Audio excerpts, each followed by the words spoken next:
안녕하세요. 저는 고전이 알려주는 생각의 기원이라는 책을 함께 쓴 정소영입니다.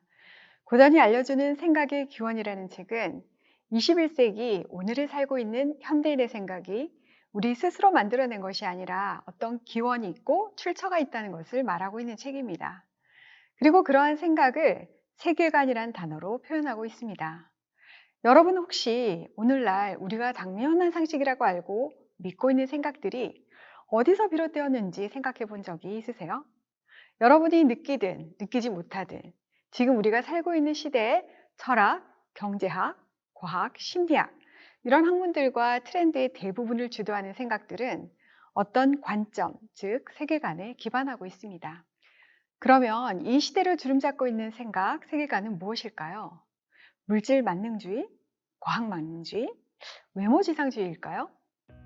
앞으로 생각의 기원을 통해서 현대인들의 머릿속에 컴퓨터의 기본 사양처럼 탑재되어 있는 바로 그 생각, 사고방식, 세계관이 어디서 비롯되었는지를 19세기의 대표적인 학자들인 다윈, 프로이트, 마르크스, 니체, 베버가 쓴 5권의 고전을 통해서 알아볼 것입니다.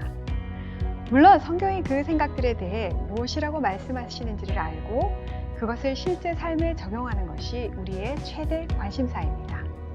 이 시간이 그동안 막연하게 알고 있던 우리의 생각의 기원, 출처를 살펴보고 그에 대한 성경에 대한 성경적 세계관을 배우는 유익한 기회가 되기를 바랍니다.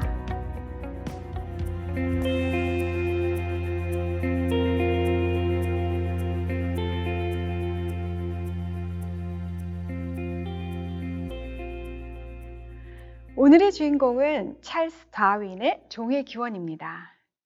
아시다시피 이 책은 이 세상에 어떻게 지금처럼 다양한 생명체들이 출현하게 되었는가를 자연 선택이란 단어로 설명하려고 했던 책입니다. 사실 생명의 창조에 대한 모든 이론은 검증된 과학이 아니라 가설에 불과합니다. 아무도 그 순간을 본 사람도 없고 증명할 수도 없기 때문이죠. 그래서 이 영역만큼은 신념과 믿음의 영역으로 남겨두고 오늘날에도 치열한 공방이 펼쳐지고 있습니다. 지금까지 생명에 대한 가설 중에 가장 탁월하고 설득력 있는 가설로 알려져 있는 것이 바로 찰스 다윈의 진화론입니다. 진화론은 단순히 생물학의 영역에 머무르지 않고 현대의 모든 학문의 기초가 되었는데요. 어떻게 이 하나의 생물학적 가설이 세상 사람들에게는 진화론적 세계관이라는 인본주의 세계관의 기원이 되었는지 알아보도록 하겠습니다.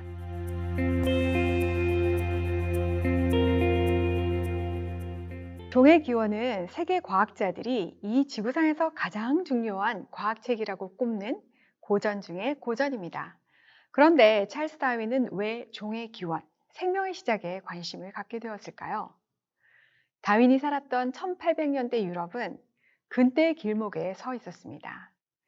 이 시기는 17세기 계몽주의 영향과 산업혁명 그리고 의학의 발전으로 인간의 이성과 과학에 대한 절대적인 신뢰가 형성되던 시기였습니다.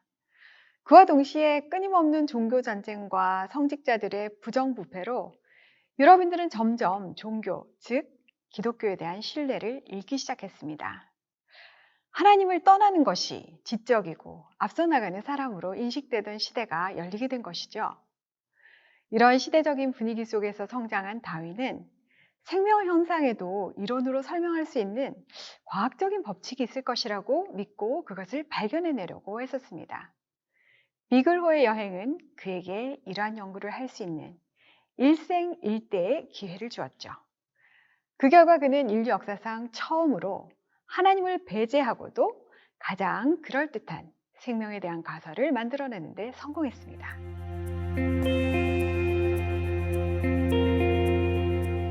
다윈은 당시 육종학자들이 종자를 개량하는 것을 보고 인간이 어떤 종을 선택해서 교배시켜서 새로운 종자가 나타날 수 있다면 그보다 더 강한 자연의 선택을 통해 새로운 종이 나타날 수 있지 않을까 생각하게 되었습니다.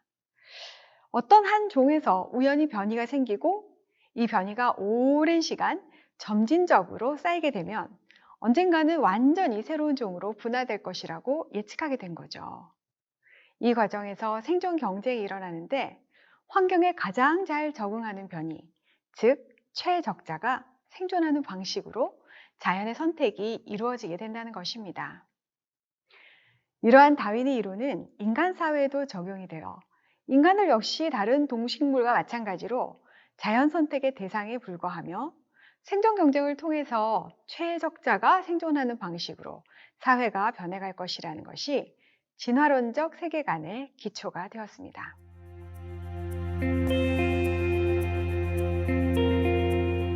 앞서 다윈의 생물학적 가설이 진화론적 세계관으로 발전했다고 말씀드렸는데요. 어떤 세계관이 구체적으로 어떤 내용을 담고 있는지 이해하기 위해서 우리는 다음과 같은 세 가지 질문을 던져보아야 합니다. 첫 번째 질문은 인간이란 누구인가? 두 번째 질문은 인간 사회에는 왜 이렇게 문제가 많은가? 그리고 마지막 세 번째 질문은 그 문제의 해결책은 무엇인가 하는 것입니다.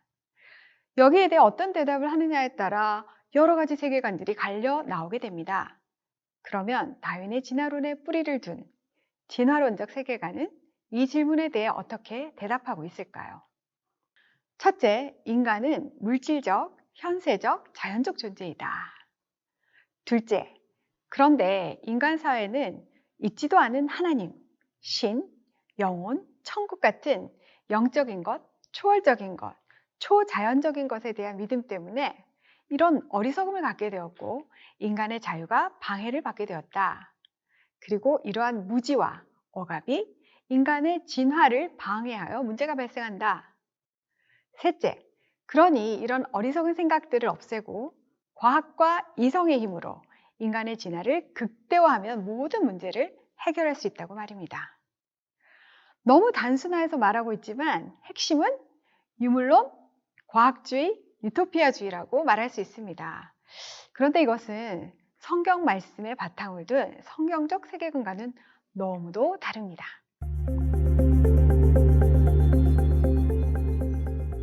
성경은 인간이 단순히 물질적인 존재가 아니라 하나님의 형상으로 창조된 영적인 존재로서 영원한 생명을 꿈꿀 수 있는 존재라고 말합니다. 그리고 인간 사회의 모든 문제는 하나님과의 관계가 단절되어 생긴 죄 때문이므로 과학 등과 같은 인간의 힘으로는 해결이 불가능하다고 말합니다. 따라서 문제의 궁극적인 해결 방식은 인간이 스스로 유토피아를 만들어가는 것이 아니라 죄에서 돌이켜 하나님과의 관계를 회복하는 것이라고 합니다. 즉 예수 그리스도의 십자가의 대속을 믿음으로 받아들임으로써 죄의 문제를 해결하고 하나님의 자녀로 거듭나서 하나님께 순종하는 거룩한 삶을 살 때에 비로소 인간 사회의 문제를 궁극적으로 해결할 수 있다고 말씀하고 있는 것이죠.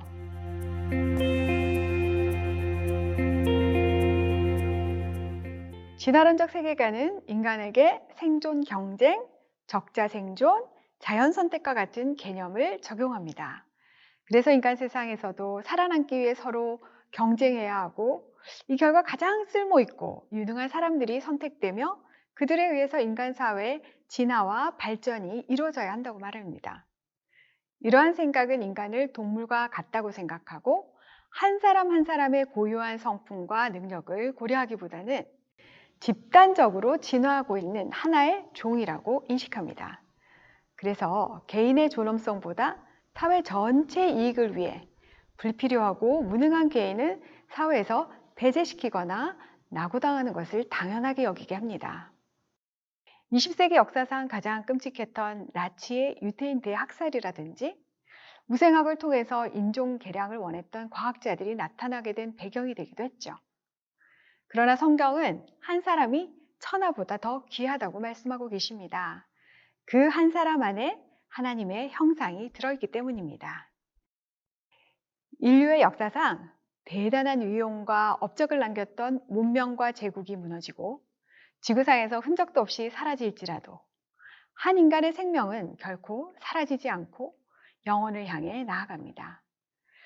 그래서 예수님께서 이 땅에 오셨을 때 사람들을 그의 능력과 쓸모로 구별하거나 차별하지 않으시고 누구든지 주님께 나오는 사람들이라면 모두가 두 팔 벌려 환영해 주신 것입니다. 모두가 하나님의 귀한 자녀이기 때문이고 하나님은 각자를 위한 특별한 뜻을 가지고 있으시기 때문입니다. 지금까지 진화론적 세계관과 성경에 대해 짧게 생각해 보았습니다.